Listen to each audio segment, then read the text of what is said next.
Bonjour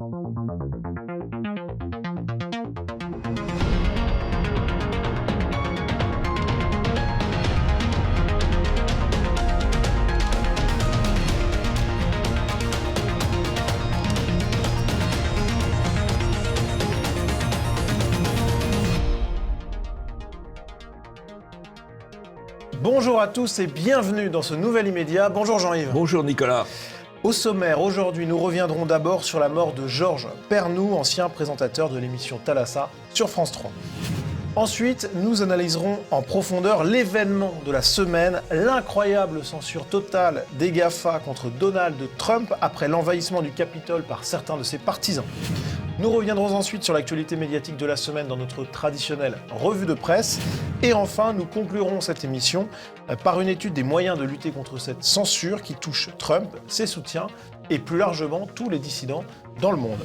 Immédiat numéro 331, c'est parti.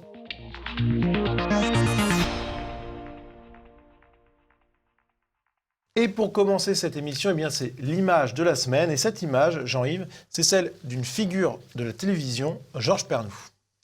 Oui, Georges Pernou qui présentait Thalassa, qui a été une émission qui a duré très longtemps avec beaucoup de succès, beaucoup de soutien finalement, est mort après avoir été viré d'ailleurs de l'émission, puisque Madame Ernotte, la patronne de France Télévisions, l'avait viré. Il dit gentiment pousser vers la sortie. Pousser vers la sortie, voilà, oui. Moi j'appelle ça virer, je parle pas la langue de bois ni la novlangue, avec comme argument que les audiences baissaient, sauf que depuis qu'il a été viré, les audiences ont encore davantage baissé. Et en fait, il avait été viré à la suite d'une campagne, notamment de Télérama, qui lui reprochait d'être un peu franchouillard et de ne pas être assez militant. Il n'avait pas fait de reportage sur les clandestins traversant la Méditerranée, par exemple, et donc il avait été épuré pour deux raisons, à la fois comme homme blanc de plus de 50 ans et comme pas assez politiquement correct.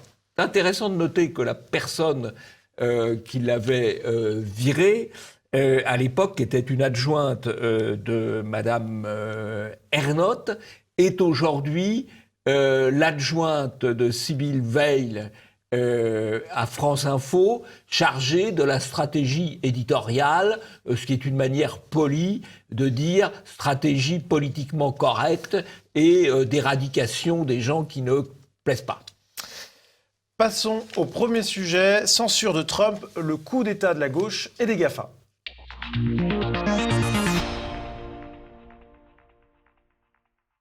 C'était la nouvelle la plus incroyable de la semaine. Le président des États-Unis a annoncé battu dans une élection encore aujourd'hui largement contestée dans laquelle il a réuni plus de 75 millions de voix. Le président des États-Unis, Donald Trump, a vu ses différents comptes sur les réseaux sociaux supprimés, Twitter, Facebook, etc.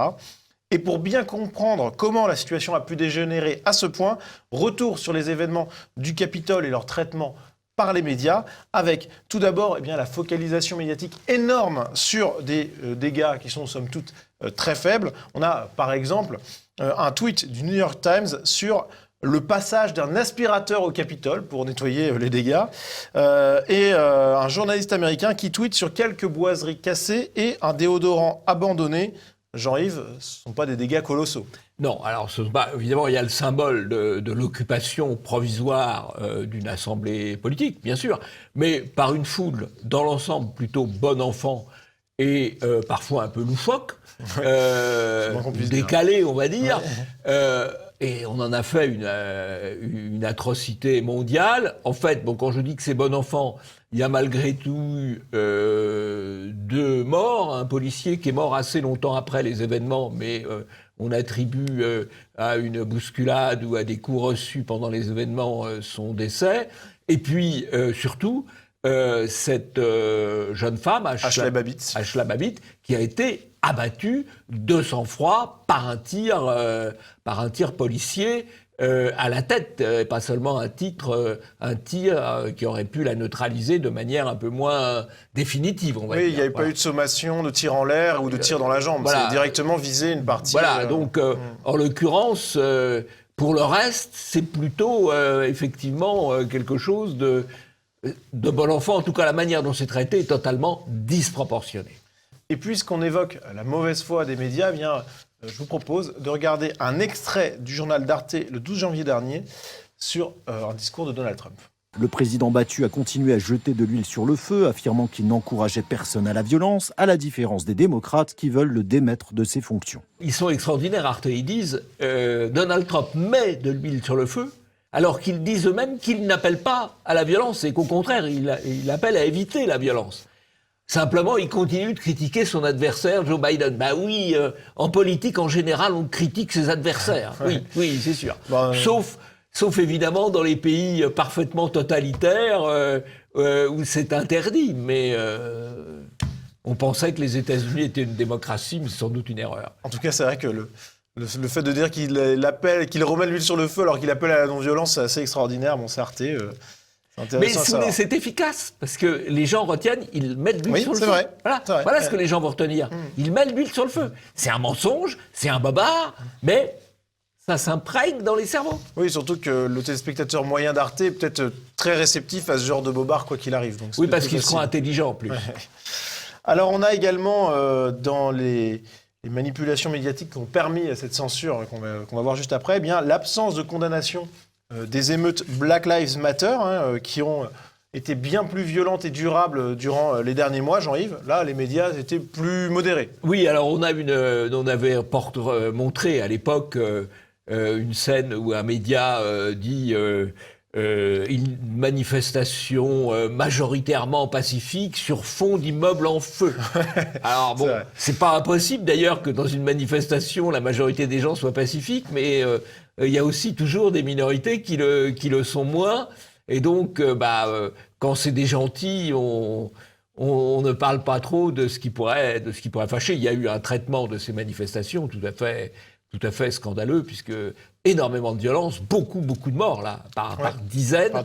Et tout ça a été occulté évidemment à l'époque par les médias qui maintenant déplorent qu'ils fassent passer l'aspirateur au Capitole. Oui, c'est vrai que c'est assez incroyable.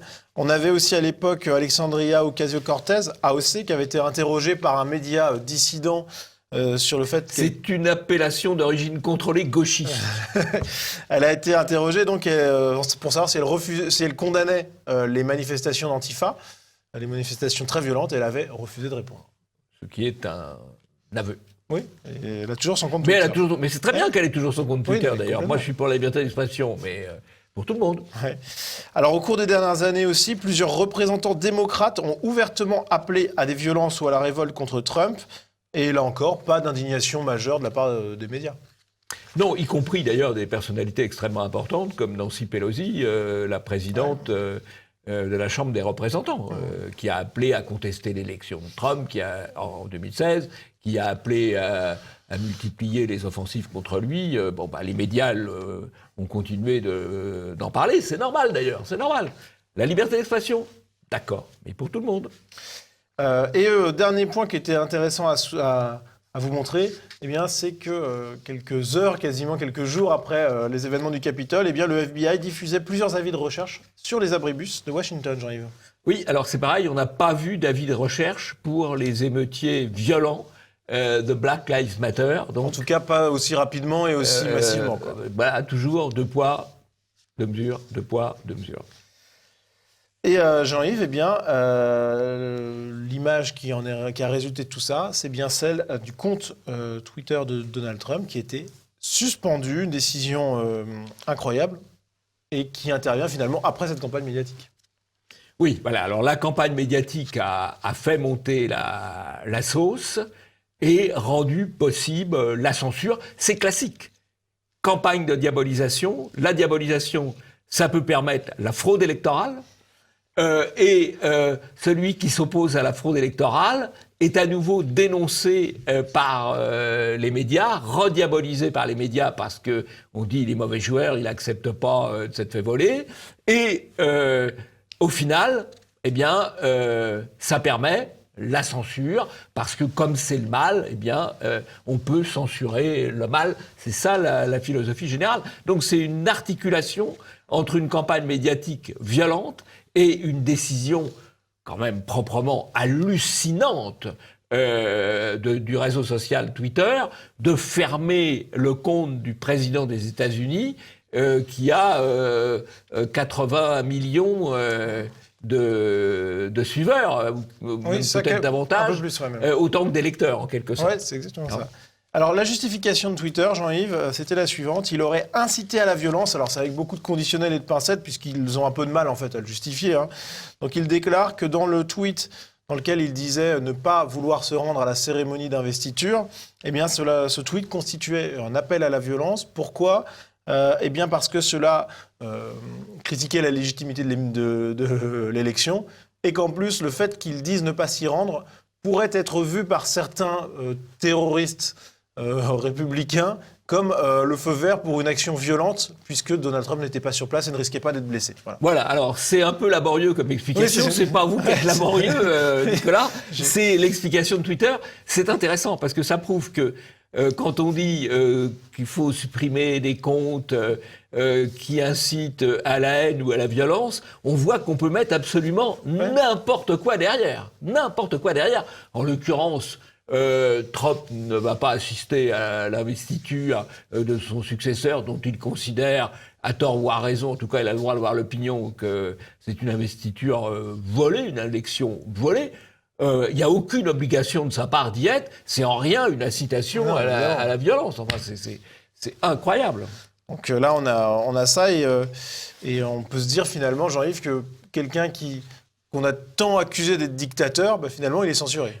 Normalement, le dictateur censure, et là, il est censuré. Je prends l'exemple, la Corée du Nord, qui est considérée comme le paradigme, à tort ou à raison, de la dictature, c'est plutôt Kim Il-jung qui censure que Kim Il-jung qui est censuré, jusqu'ici. Ouais. Bon, là, c'est l'inverse. Alors, Trump a peut-être commis une erreur.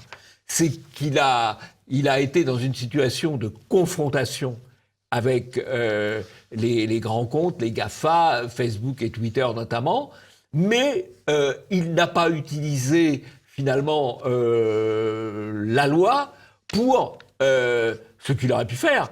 Il aurait pu développer des lois antitrust pour éviter la constitution de ces monopoles. Il leur a fait une guerre verbale, en quelque sorte. Il aurait peut-être dû aller plus loin. Et maintenant qu'il a perdu le pouvoir, il se venge. Ils ont eu peur et ils se vengent. Il faut se souvenir la scène où M. Dorsey, le patron de Twitter, est au Sénat interrogé par le sénateur Ted Cruz. Il n'est pas fier. Ouais. Il est pas fier parce qu'il ne sait pas justifier ses positions. Ouais. C'est-à-dire que ce monsieur, qui est un milliardaire très puissant, quand il est dans une assemblée où on lui pose des questions, c'est un petit garçon. Ouais. Et ça, c'est peut-être de cela aussi qu'il se venge. Et justement, c'est un des éléments d'explication d'Éric Zemmour qu'on va écouter tout de suite sur ce qu'il appelle un coup d'État.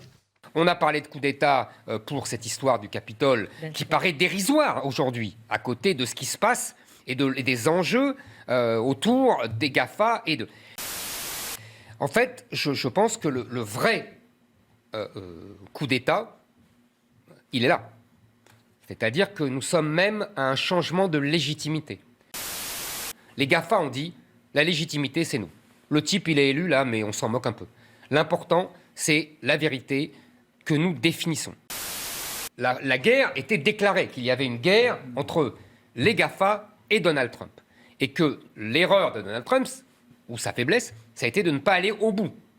Et donc là, les GAFA prennent leur revanche.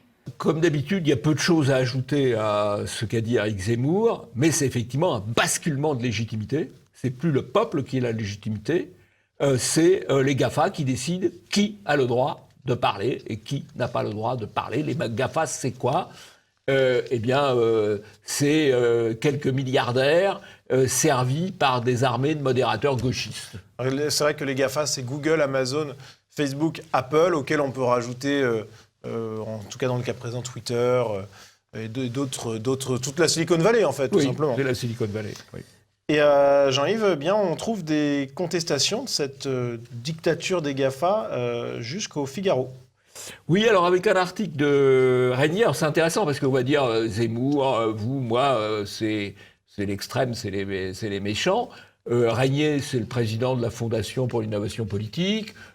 C'est un LR modéré, mais c'est plutôt un vrai intellectuel. Ouais. Donc, il voit qu'il y a vraiment un enjeu de légitimité, un enjeu de principe derrière cette censure. Et là-dessus, il fait la même analyse que Zemmour, à juste titre d'ailleurs.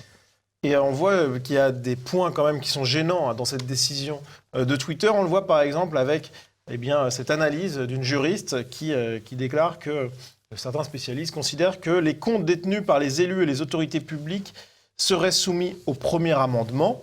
Elle écrit « D'ailleurs, les tribunaux ont condamné Trump pour avoir bloqué des citoyens américains sur Twitter au motif que son compte était un forum public, un espace public protégé par le premier amendement. » Donc Jean-Yves, d'un côté c'est protégé par le premier amendement, de l'autre ça l'est pas. Alors le premier amendement aux États-Unis, il est fondamental, c'est l'amendement qui protège la liberté d'expression. Et d'ailleurs, il n'y a pas les lois liberticides que nous avons en France, elles ne sont pas possibles aux États-Unis. Donc c'est une liberté d'expression très protégée qui est maintenant totalement bafouée par ces grandes firmes privées. Or, il y a eu effectivement des décisions de justice qui ont considéré que les comptes publics devaient être protégés aux États-Unis par le premier amendement de la Constitution. Et donc, de ce point de vue-là, Twitter est hors la loi, hors la loi américaine. Et j'en ai vu quelque chose qui est très intéressant, c'est que Twitter, même, est hors la loi, on va dire, par rapport à sa propre éthique, puisqu'il y a quelques mois, Twitter avait envoyé une lettre aux sénateurs républicains qui avaient posé la question des sanctions possibles contre des comptes Twitter d'officiels iraniens appelant à la violence contre les États-Unis. Et voici la réponse de Twitter. Il n'y a pas de place sur Twitter pour les organisations terroristes ou violentes. Mais Twitter n'applique pas cette règle aux entités gouvernementales ou militaires car il est d'intérêt public de connaître leurs déclarations.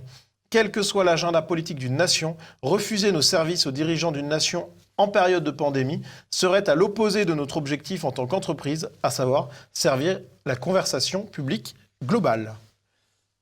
Ça, c'est assez juste. Ouais. C'est assez juste. Je crois que il faut laisser, en particulier tous ces comptes publics, il faut les laisser s'exprimer. C'est une manière de nous permettre de nous informer. C'est intéressant de savoir ce que dit l'ancien Premier ministre malaisien ou ce que dit tel chef d'État islamiste. Oui, c'est intéressant. Alors simplement, à partir du moment où on dit ça, c'est totalement discriminatoire de dire mais il n'y a pas de problème pour les Iraniens, les Malais, les Turcs, que sais-je encore, mais il y a un problème avec le président des États-Unis. Ça, c'est discriminatoire.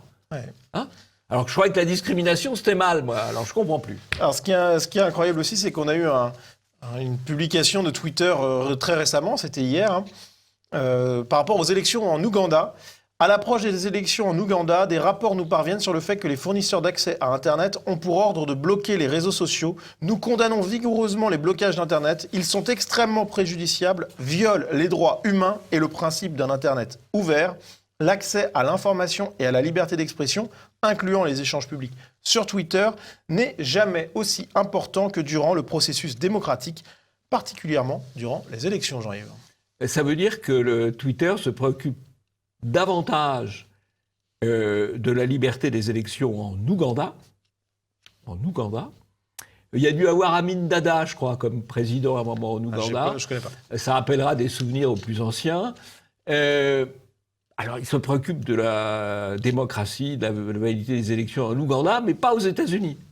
Quand même extraordinaire. Ouais, ça fait rire beaucoup de monde. Vérité en Ouganda, erreur à Washington. Et vous parliez il y a quelques instants de différents comptes qui existent encore sur Twitter alors qu'ils appellent clairement beaucoup plus à la violence que Donald Trump, puisqu'on a vu que les explications de Twitter étaient très très très empoulées pour essayer de trouver un soupçon d'appel à la violence. Là, il n'y a pas besoin d'aller chercher si loin pour certains. Le docteur Mohamed Mahati, qui est un personnage tout à fait important, qui a été Premier ministre de Malaisie pendant près de 30 ans, à la tête d'un parti qui s'appelait d'ailleurs le National Front, je signale, en version anglaise. Bon, je passe les détails.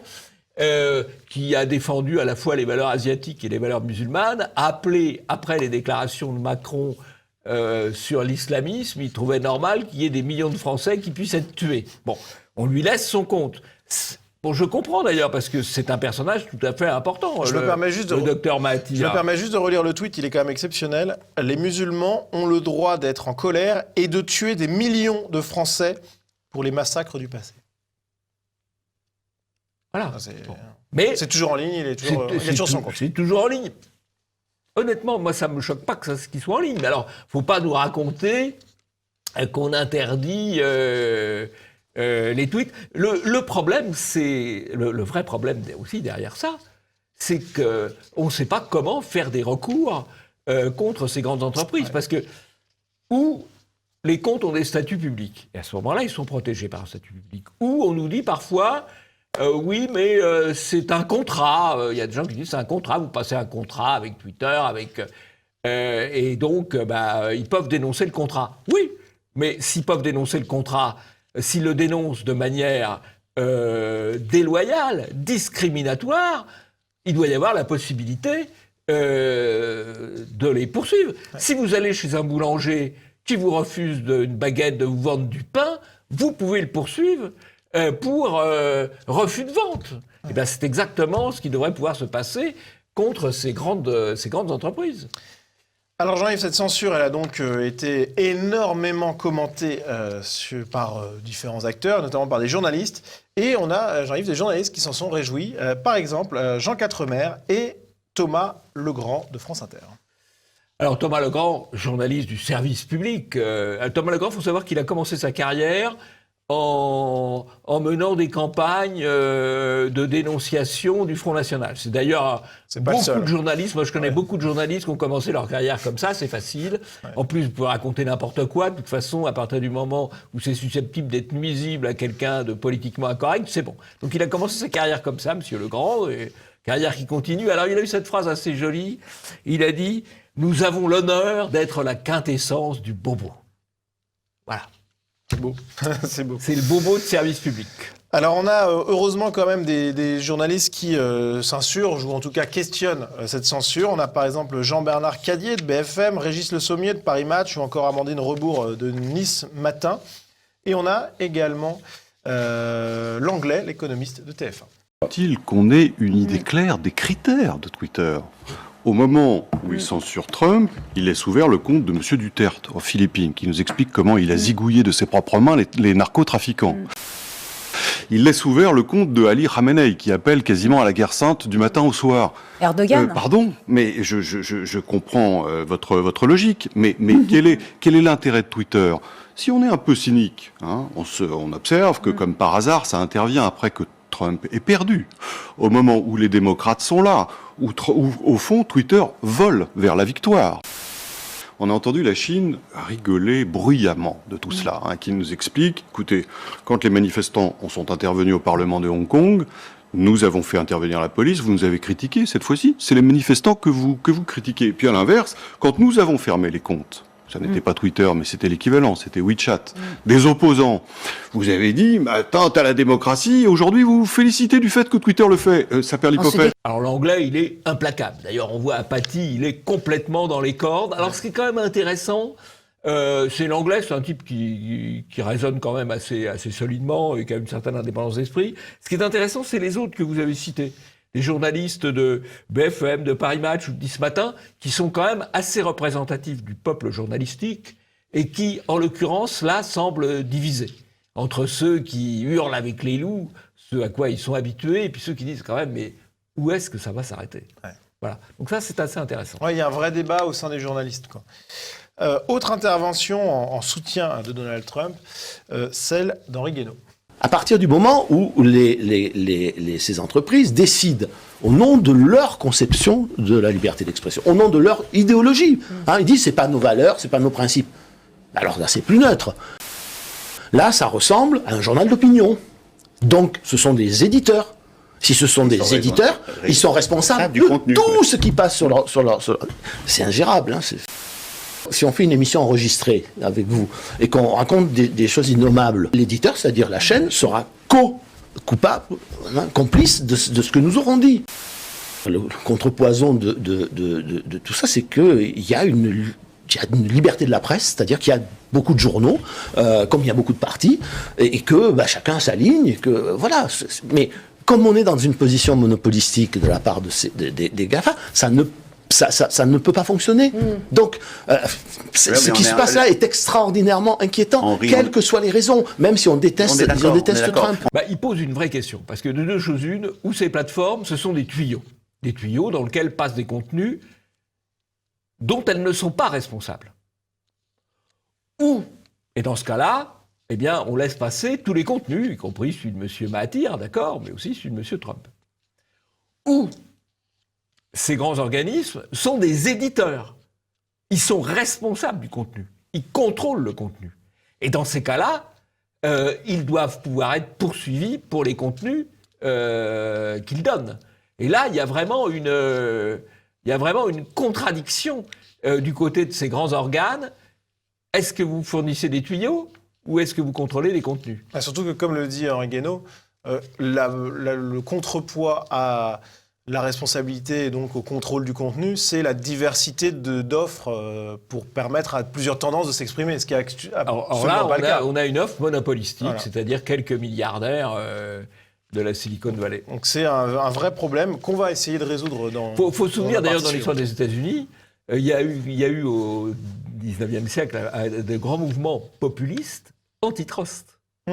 Alors à l'époque, ils étaient contre les trusts des chemins de fer ou de la sidérurgie, enfin c'était l'économie du 19e siècle. Et il y a eu des lois antitrust très importantes. Ouais. Très importantes. À suivre aussi, ça se fera sur les économies numériques. Passons à la revue de presse.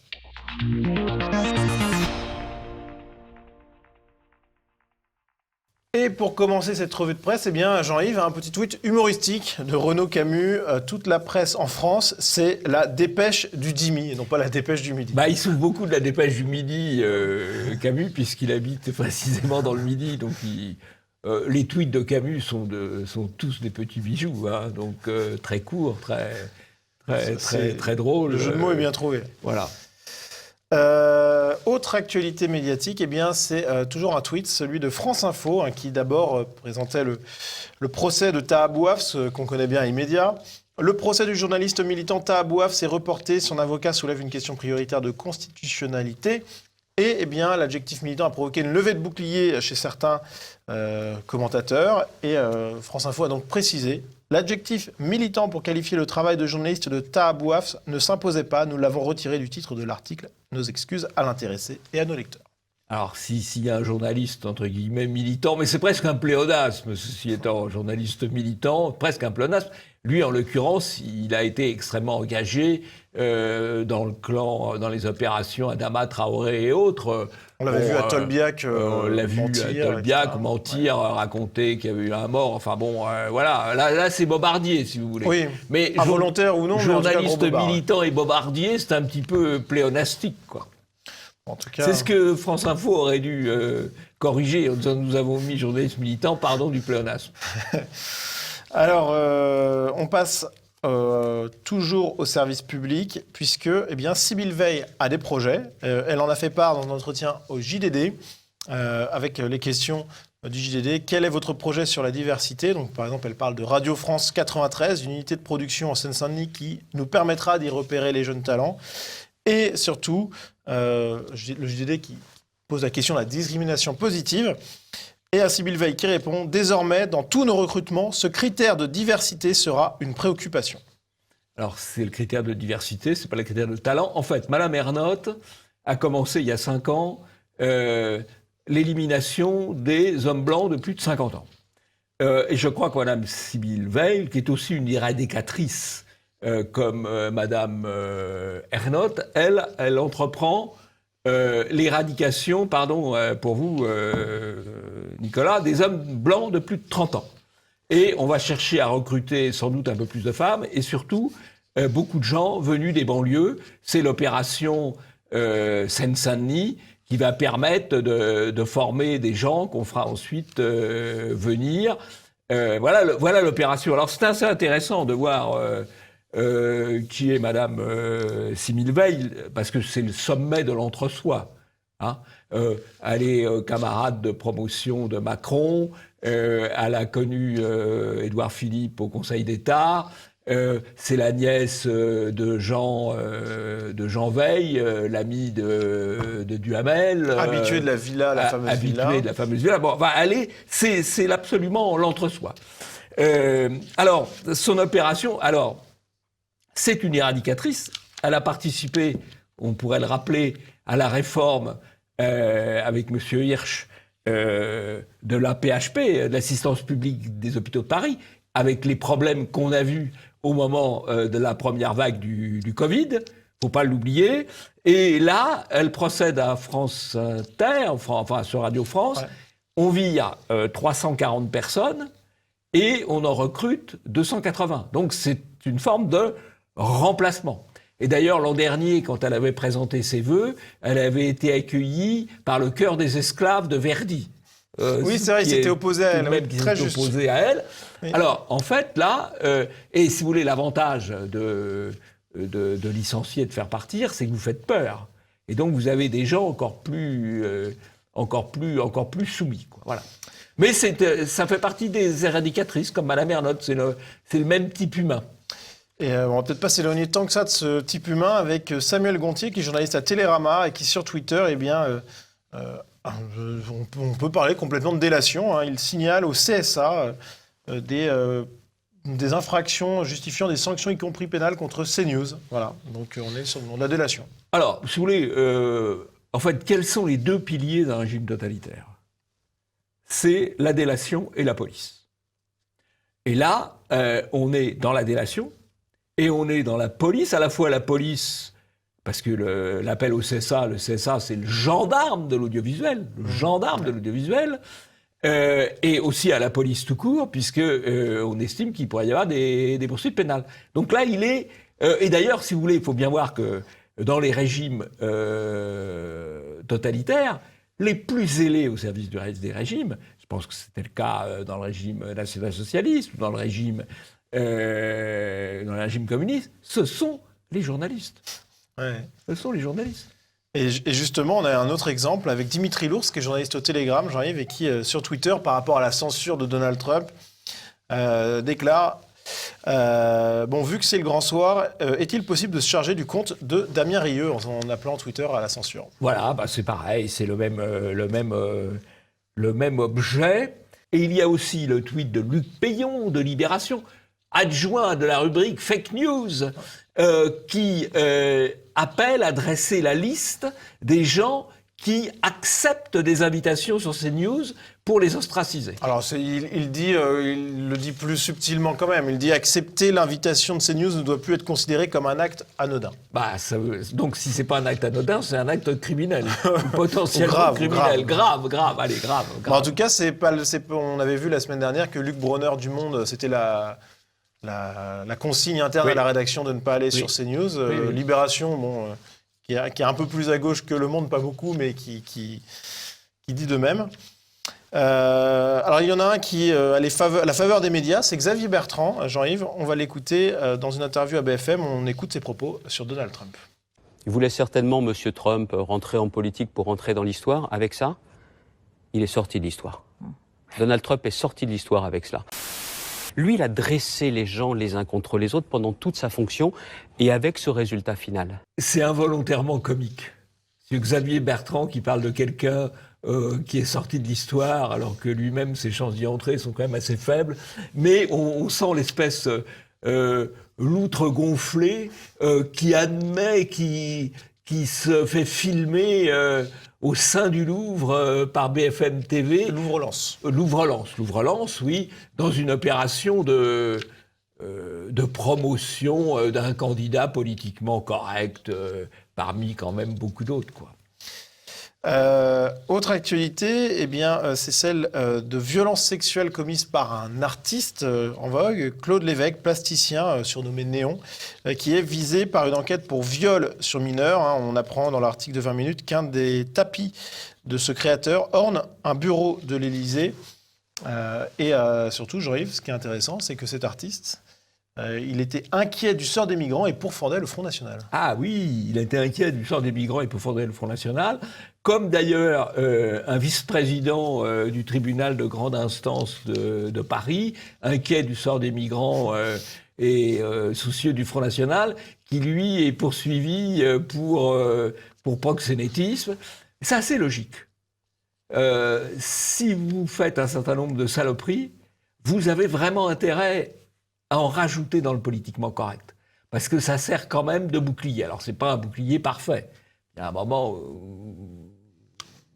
Mais quand même. Alors, je ne dis pas que tous les gens qui sont politiquement corrects font du proxénétisme ou sont des pédocriminels. Mais plus vous êtes coupable de ce type de délit, plus vous avez intérêt à être politiquement correct. Encore une fois, je ne dis pas que tous les politiquement corrects le sont. Hein. On est d'accord. On garde ça à l'esprit. On garde ça à l'esprit. Passons au deuxième sujet. Face à la censure, que faire ?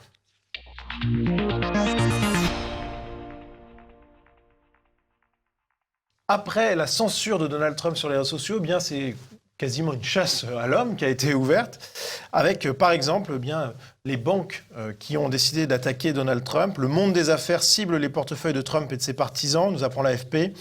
Deutsche Bank a décidé qu'elle ne ferait plus affaire à l'avenir avec le président américain ou avec ses entreprises. Signature Bank, une autre banque personnelle de Donald Trump, a commencé à fermer les comptes de l'homme d'affaires qui comptait 5,3 millions de dollars au dernier rapport officiel.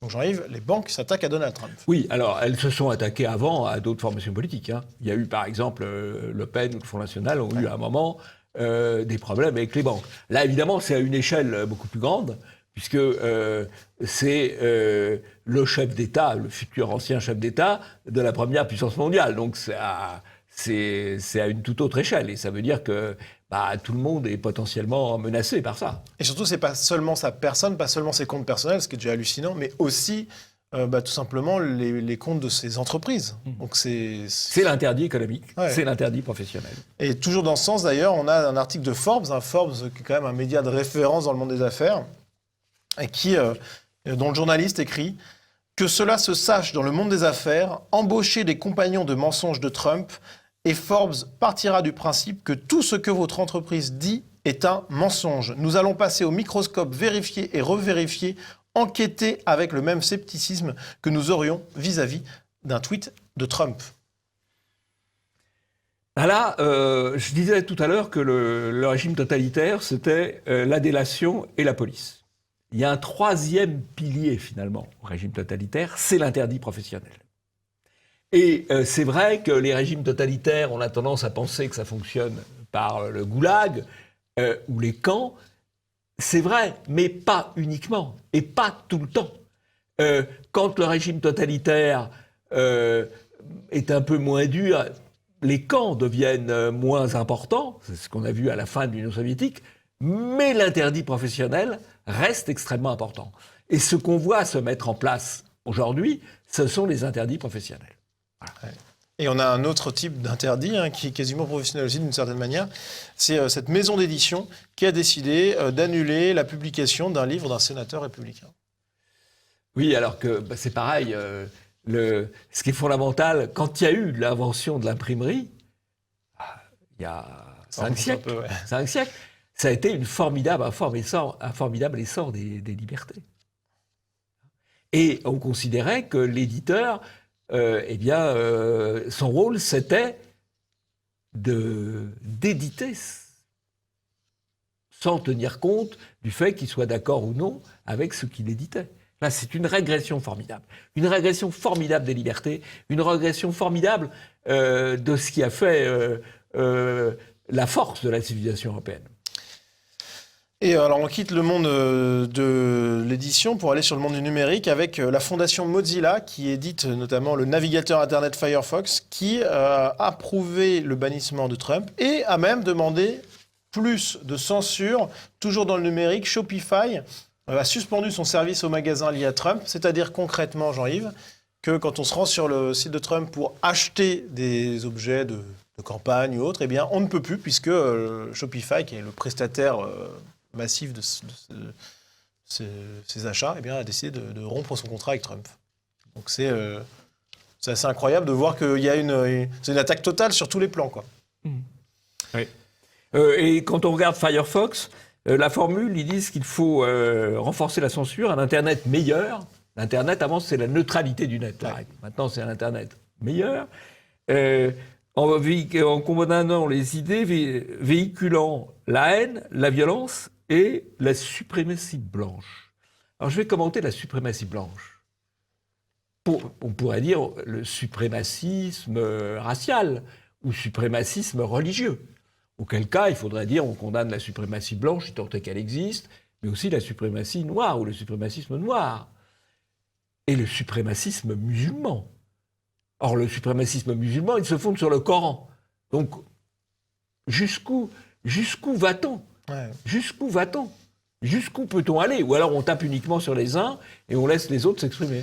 En tout cas, ce qui est certain, c'est que cette affaire-là, elle ne s'est pas arrêtée là. Elle a continué avec notamment un réseau alternatif à Twitter, le réseau Parler, qui a été attaqué. On le voyait déjà avec cet article de La Croix le 11 janvier. Parler, ce réseau chéri de l'extrême droite américaine, permet encore d'appeler à la violence après l'attaque contre le Capitole. Et très vite, ces prestataires de services Google, Apple et Amazon ont coupé les ponts avec ce réseau social, le rendant hors service. Il est désormais fermé de manière peut-être définitive. Peut-être et même sans doute définitive, sauf s'il y avait un revirement des GAFA, tout simplement. C'est quand même une nouvelle... c'est quand même inquiétant. C'est quand même extrêmement, extrêmement inquiétant. Alors, la petite nouvelle qui vient légèrement corriger cela, c'est les déclarations de ce matin du patron de Twitter qui commence à mesurer l'ampleur de l'acte liberticide qu'il a commis. Oui, alors il a déclaré la décision, je résume, a été bonne, mais c'est un précédent dangereux.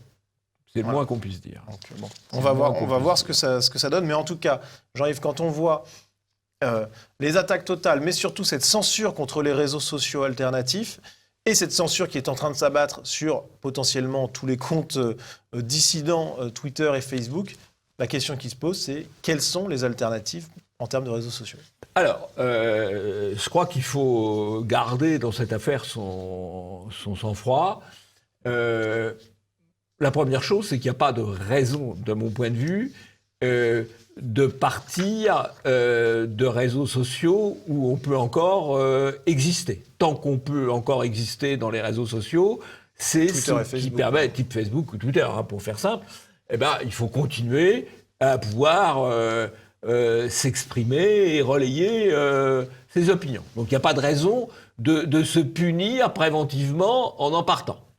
Par contre, il faut prévoir le fait qu'on puisse en être chassé, bien sûr. Et donc, il faut prendre un certain nombre de précautions préalables. Alors moi, je voudrais dire à ceux qui nous écoutent, abonnez-vous au maximum de lettres d'information, ce qu'on appelle dans le jargon les newsletters, pour continuez à être informé de ce qui se fait. Abonnez-vous à la lettre d'information de TV Liberté, abonnez-vous à la lettre d'information de Paul Émia, de François Dessouche, de Liliane. Abonnez-vous à la lettre d'information. Parce que comme ça, vous saurez ce qui se passe le jour qui peut arriver où les canaux seront coupés. Oui, ça peut être d'un jour à l'autre. Ça peut être d'un jour à l'autre. Et puis, je crois qu'il faut aussi... aller sur le réseau Telegram, qui permet à la fois des échanges interpersonnels et qui peut être aussi un fil d'information. Moi, je nourris maintenant régulièrement mon fil Telegram. Je vous invite à m'y rejoindre parce que le jour où on pourra plus s'exprimer ailleurs, a priori, ce fil-là continuera. Alors pour le rejoindre, c'est très simple. Il suffit d'aller sur votre application Telegram, d'aller dans la barre de recherche et de taper Jean-Yves Le Gallou et vous allez avoir ce fil de discussion qui va être proposé. Voilà. Dernier point, sans doute faut-il aller sur Gab, qui est un réseau social qui a déjà beaucoup souffert et donc qui est en quelque sorte durci face à la censure. Voilà ce qu'on peut faire. Pour le reste, pour les messageries privées, les échanges en petits groupes, on peut plutôt aller vers Signal que sur WhatsApp, qui est une filiale de Facebook, avec tous les inconvénients de Facebook. Voilà. Il faut rester mobile malgré tout. Ouais. Hein, mais en tout voilà. cas, c'est ça. Il faut exploiter ce qu'on peut exploiter, jouer de ses libertés tant qu'on les a et prévoir le pire. On n'en est pas encore à la photocopieuse, mais c'était les dissidents soviétiques travaillaient à la photocopieuse. Voilà. Et la dernière chose, peut-être, c'est qu'il faut aussi aller dans les librairies, lire, parce que si ça vous donne pas des informations sur le quotidien, la lecture vous donne des éléments de réflexion critiques. Et donc, allez aussi dans les librairies. Il y a une excellente librairie, d'ailleurs, rue Médicis, c'est la nouvelle librairie. Oui, et puis s'éloigner aussi de temps en temps des réseaux de sa propre volonté, c'est parfois très bien, ça fait du bien de s'aérer un peu petit de la peu. gymnastique intellectuelle. Voilà. C'est mieux parfois de lire un bon livre que d'ouvrir Twitter. Je suis très mal placé pour en parler, mais enfin, J'avoue on peut que en Twitter, parler j'aime quand beaucoup. même. Bon. Eh bien, c'est la fin de cette émission. Merci à vous de l'avoir suivi et surtout, puisqu'on parle de censure, diffusez au maximum les émissions immédiates autour de vous. C'est très, très, très important de le faire au maximum pour justement contourner cette censure douce qui peut exister aussi sur les réseaux sociaux. Et par tous les canaux possibles. Exactement. Et Jean-Yves, on se dit à la semaine prochaine. À la semaine prochaine.